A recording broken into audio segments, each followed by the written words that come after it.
गाइए। गोविंद जय जय गोपाल जय जय राधा रमण हरि गोविंद जय जय राधा रमण हरि गोविंद जय जय गोविंद जय जय गोपाल जय जय गोविंद जय जय गोपाल जय जय राधा रमण हरि गोविंद जय जय राधा रमण हरि गोविंद जय जय गोविंद जय जय गोपाल जय जय गोविंद जय जय गोपाल जय जय राधा रमण हरि गोविंद जय जय। मैं आप सब पुण्य आत्माओं से हाथ जोड़कर एक सेवक की भांति नम्र निवेदन कर रहा हूँ कि हे पुण्य आत्माओं, ये जागने के लिए शरीर मिला है। अगर इस देह में इसे ब्रह्मपुर नहीं माना, ये परमात्मा का घर है। पुर माने घर। आप मकान में रहते हो, उसे अपना घर मानते हो, और ये शरीर एक घर है जिसमें आत्मा और परमात्मा दोनों साथ रहते हैं। इसका ध्यान बस। कोई माला नहीं, कोई राम राम नहीं, कोई कृष्ण कृष्ण नहीं, चाहे जैसे ध्यान करो अपने प्रीतम का। और चिंतन संसार की सेवा और भगवान का चिंतन करो, अपने प्रीतम का चिंतन करो। गोपियों के पास यही राज था। वो ध्यान 24 घंटे भगवान का और चिंतन 24 घंटे भगवान का। मैं उम्मीद करता हूं आपने ये पहला प्रश्न सुना भी होगा, समझा भी होगा, और समझने का, जानने का और मानने का प्रयत्न भी किया होगा। अब दूसरी चीज, नचिकेता ने पूछा, क्या आत्मा मरती है या मारती है? आत्मा मरती है या मारती है? यमराज ने उत्तर दिया, जो लोग आत्मा को मारने वाला या मरने वाला मानते हैं, वे असल में आत्मा को नहीं जानते। वो भटके हुए हैं, भटक रहे हैं।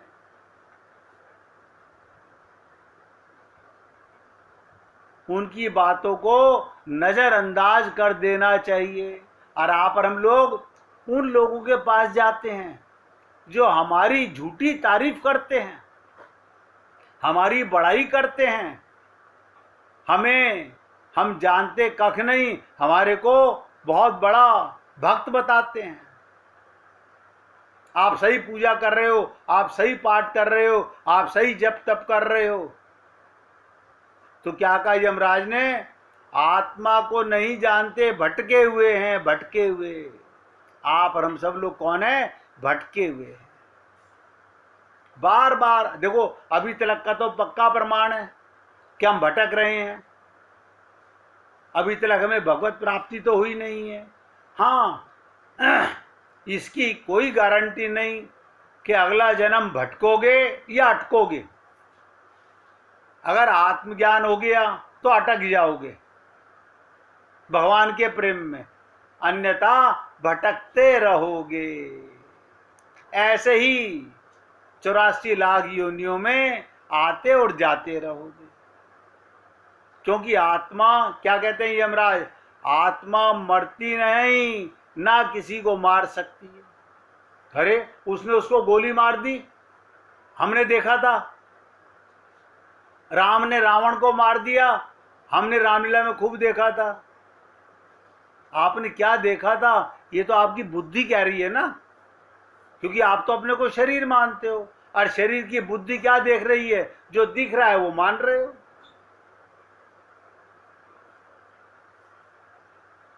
मैंने कहा राम मरे तो मैं मरूं, परमात्मा नहीं मरते, आत्मा कैसे मरेगी? भगवान श्री कृष्ण कह रहे हैं नैनम छिंदंती शस्त्राणी नैनम देहती पाव का, लेकिन हम नहीं मानते। नहीं, हम तो मरने वाले हैं बस, अब हम थोड़े दिन के मेहमान हैं, मर जाएंगे। ये कब मूर्छता जाएगी, हमारी अज्ञानता मिटेगी? अगर आप और हम लोग गहराई से चिंतन करें तो हो सकता है ये आपका हमारा सबका आखिरी जन्म हो, आखिरी जन्म हो। देखिए, मेरे साथ जितने भी मैं भक्तों की सेवा कर पाता हूँ, मैं तो ऐसा महसूस करता हूँ ये एक एक हजार में से एक श्रोता है। अन्यथा आप कहीं सत्संग में चले जाइए, लोग आपस में कैसी कैसी बैठ के बातें करते हैं, ऊपर स्टेज पे संत महात्मा बोल रहा है, वो अपने बातों में लगे हुए हैं, सब लिपापोती चल रही है।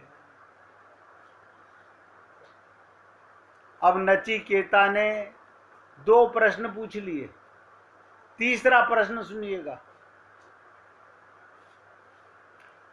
उसने पूछा, बड़ी इंपॉर्टेंट बात है, ये आप और हम सब के ऊपर पूरी तरह फिट होती है। कैसे हृदय में माने कि परमात्मा का वास है? हम कैसे माने? कमा के तो हमारा पति ला रहा है, कमा के तो हमारे पिताजी ला रहे हैं, कमा के तो मेरा बेटा लेके आ रहा है। हम कैसे माने कि हृदय में परमात्मा का वास है? बड़ा सुंदर प्रश्न है। यमराज ने कहा, मनुष्य का हृदय, नोट करो, मनुष्य का हृदय ब्रह्म को पाने का स्थान माना जाता है। इसी देह में भगवान का ज्ञान होता है। कुत्ते बिल्ली गधे में भी आत्मा और परमात्मा दोनों होते हैं, लेकिन वहां विवेक नहीं होता, वो देह भगवत प्राप्ति का नहीं होता।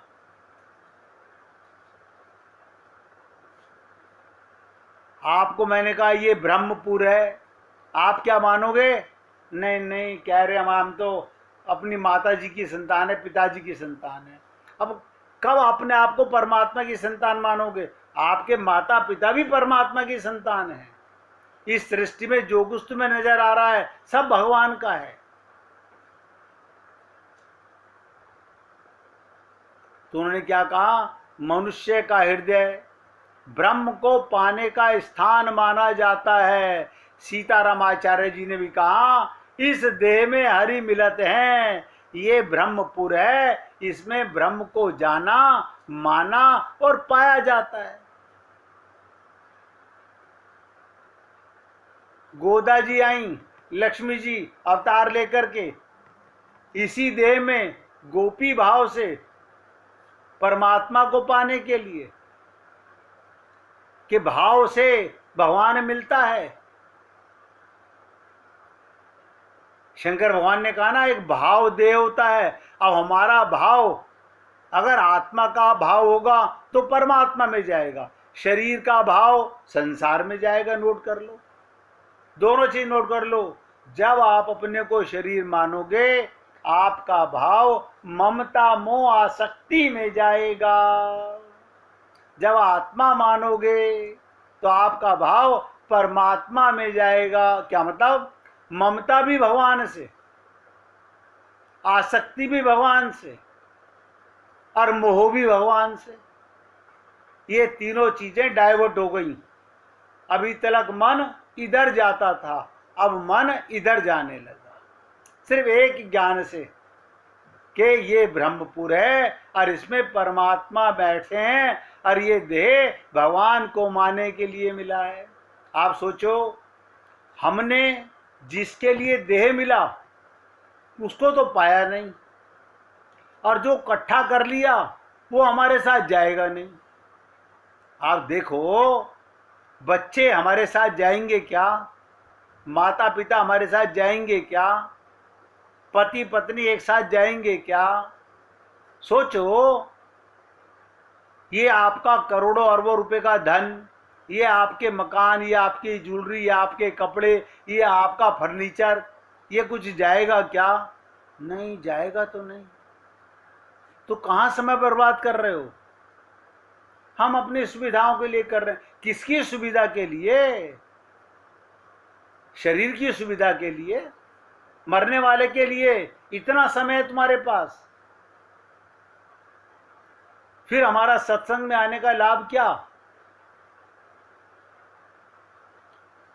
अपने हृदय में झांक कर देखो कि जब मैं आत्मा हूं तो मेरा ध्यान अपने आप परमात्मा की तरफ जाएगा, चिंतन परमात्मा का होगा। लड़की शादी होके आती है, 1 दिन 2 दिन 4 दिन, महीना 2 महीना पियर की याद आती है, फिर क्या होता है? याद आनी कम हो जाती है। क्यों? अब वो ससुराल की मेंबर बन चुकी। अब हम आत्मा होते तो परमात्मा का ध्यान करते, परमात्मा का चिंतन करते। हमने तो जन्म से, जब से शरीर मिला, मैं तो सोचता हूं सीताराम आचार्य जैसे संत कितने होंगे कि इस देह में हरि मिलत है। मीरा ने क्या कहा? मेरे तो गिरधर गोपाल दूसरों ना कोई। ये क्यों कहा उसने? उसके परिवार के, पियर ससुराल के सब लोग मर गए थे? नहीं नहीं, उसने अंदर की बात कही, आत्मा की बात कही। उसके मुख से आत्मा की बात निकल गई। आपसे फिर बोल रहा हूं, आप मत कहना मीरा का घर में रहना भारी हो गया था। आपका घर में रहना भारी हो जाएगा, ये झूठ। अब ये बात अंदर मैं जानूं या वो जाने, आपकी कहते ना लगी शाम संग, आपका मन भगवान में लग जाए, या वो जाने या आप जानो, ये कहना मत। अन्यथा मीरा की तरह तहा जीवन बहुत दुख भोगा उसने शरीर के माध्यम से, कैसे कैसे लांछन उस पर लगे। आज हम उसको बहुत बड़ी भक्ता मानते हैं, लेकिन उस समय कुल नाशनी कहा करते थे। तो अब क्या प्रश्न पूछा? कैसे हृदय में माना जाता है परमात्मा का वास है? तो यमराज ने कहा, मनुष्य का हृदय ब्रह्म को पाने का स्थान माना जाता है। आपका ये शरीर, इसमें हृदय ब्रह्म को पाने का स्थान माना जाता है। यमदेव ने बताया, मनुष्य ही परमात्मा को पाने का अधिकारी माना गया। नोट करो, देखो यही बात सीताराम आचार्य जी कह रहे हैं, यही सारे संत महात्मा कहते हैं। कबहू के करी करुणा नर देही। हाँ, पता नहीं कैसे कहते हैं, ये भगवान ने दिया है शरीर। हमारी मम्मी कहती है हमारा शरीर है, पापा कहते हैं हमारा शरीर है, दोनों कहते हैं हमारे शरीर से बना हुआ है। सोचो, परमात्मा की कृपा से शरीर मिलता है, ये खोपड़ी लगाने का विषय नहीं है। संत महात्माओं की नहीं, यमराज की सुन लो। यमराज ने कहा, मनुष्य ही परमात्मा को पाने का अधिकारी माना गया है। उसका हृदय अंगूठे के माप का होता है,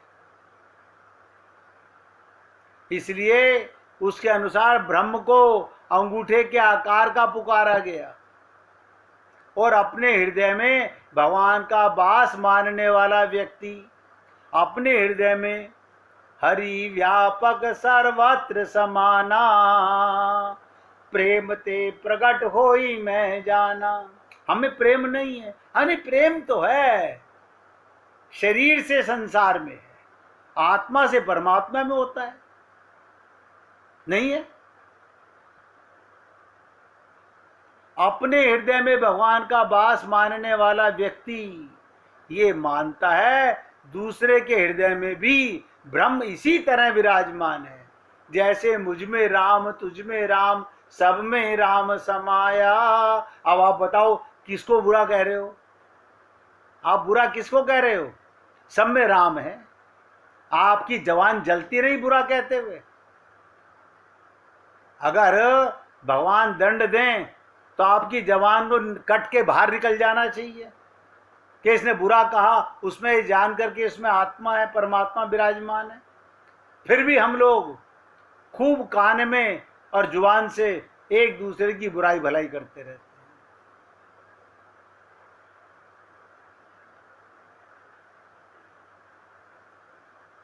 जैसे मुझ में राम है ऐसे सब में भगवान है, इसलिए दूसरे की बुराई या घृणा दूर रहना चाहिए। ये शरीर देखो, हृदय जानवरों के पास भी होता है, उसमें भी परमात्मा होता है, लेकिन उनके पास विवेक नहीं होता। आपके पास विवेक है, आप जागो। अभी हम जागे नहीं हैं, अभी हम जागे नहीं हैं। जागने का मतलब आत्म जागृति, अपने आप भगवान का ध्यान, भगवान का चिंतन होगा। बार बार सोचना मेरे दोनों शब्द, जिसे आत्मज्ञान नहीं है वो लाख मालाएं जप ले, कुछ नहीं होगा।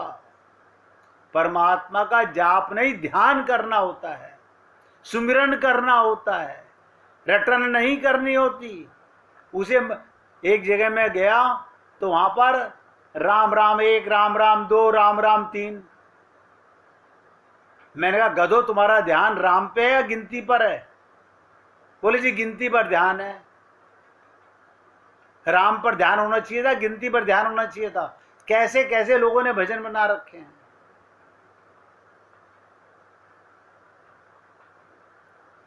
तीन प्रश्न आप सुन चुके और मैं उम्मीद कर रहा हूं कि आप पूरी ताकत लगा के समझ भी पा रहे होगे। और फिर निवेदन करता हूं, किसी को भी अगर समझ ना आ रहा हो तो तुरंत रोककर पूछ सकते हैं। ये ब्रह्मपुर है, यही शरीर है। भगवान सब में व्याप्त है, लेकिन भगवान को पाने का, जैसे मंदिर में आपने भगवान विराजमान करे हैं, भगवान अपने आप आगे मंदिर में नहीं बैठे। ध्यान से सुनो। हाँ पूछिए। तीनों प्रश्न और उनके जवाब, मतलब ऐसे 2 लाइन में बिना व्याख्या, ताकि देखो, ये गुड्डी जी ने पूछा तीनों प्रश्न और उनका ऐसा जवाब जो 2 लाइन में समाप्त हो जाए, बिना व्याख्या के ना, बिना व्याख्या के। हाँ, अब ध्यान दीजिएगा, उसे रट लीजिएगा। सीताराम आचार्य जी ने एक ही लाइन में कहा, इस देह में हरि मिलत है, साथ में कुछ और भी कहा। क्या कहा? इस बात को भूलना नहीं। और हम सब लोग रटार भूले, रटार भूले। हम तो तुरंत, बताइए, जब आपको आत्मज्ञान हो गया और ये पक्का विश्वास हो गया ये शरीर भगवान को पाने का ब्रह्मपुर है, फिर आपका मन संसार में लगा कैसे? सेवा तो समझ आती है, मन कैसे लगा संसार में? अभी गुड्डी जी ने पूछा कि 2 लाइन में बताइए। मैं तो संत के माध्यम से बता रहा हूं। आत्मा ज्ञान होगा तो परमात्मा की खोज होगी। शरीर का ज्ञान होगा, आज टीवी खराब है, टीवी वाले को बुलाओ। आज फ्रिज खराब है, फ्रिज वाले को बुलाओ। अरे बाबा, ये तो शरीर के सुख के लिए हैं। आत्मज्ञान होगा तो पहले परमात्मा में ध्यान होगा, परमात्मा का चिंतन होगा। फिर आपसे निवेदन करता हूं, किसी के मन में भी इन तीनों प्रश्नों पर, क्योंकि आगे प्रश्न अब और कठिन होते जाएंगे, पूछना तब पूछ लीजिएगा, बाद में भी पूछोगे तब भी जवाब मिलेगा। अगला प्रश्न सुनिएगा। ये तीनों प्रश्न आपने जान लिए जो मैंने निवेदन किए कि पहला प्रश्न उसने क्या कहा, किस तरह शरीर से होता है प्रश्न ब्रह्म का ज्ञान, इसी देह में भगवान का ज्ञान होता है। और बजे आप तोते को राम राम रटा लीजिए, वो राम को समझ सकता है मेरे हृदय में राम बैठे हुए हैं। अगर तोता बोले भी मेरे मन में राम, मेरे हृदय में राम, तो भी उसे ज्ञान नहीं, तोता रटन है। पहला प्रश्न था कि ज्ञान व दर्शन, यमराज ने जवाब दिया। फिर दूसरा प्रश्न था क्या आत्मा मरती या मारती है? बोले ना मरती है ना मारती है, ना मरती है ना मारती है। तीसरा प्रश्न था कैसे हृदय में माना जाता है परमात्मा का वास है? उन्होंने कहा ये ब्रह्मपुर, इसके हृदय में ये शरीर, देखो इसे कहते हैं देव दुर्लभ। ये तो आप सबने सुना होगा, ये देव दुर्लभ है, देवताओं को भी नहीं मिलता, और आप हम लोगों को मिला हुआ है, लेकिन हम इसे मिटाने में लगे हुए हैं। किसी तरह से ये शरीर मृत्यु की तरफ चला जाए, मर जाए। ये नदी सागर से नहीं मिलना चाहती। लोग कहते हैं हम टाइम पास कैसे करें, इसलिए बहुत जागृति की आवश्यकता है हम सबको। मैं अपने सहित कह रहा हूं, अपने सहित कह रहा हूं, हम सबको जागृति की आवश्यकता है। 1 मिनट भगवान का कीर्तन करके अगले प्रश्न पर बढ़ेंगे।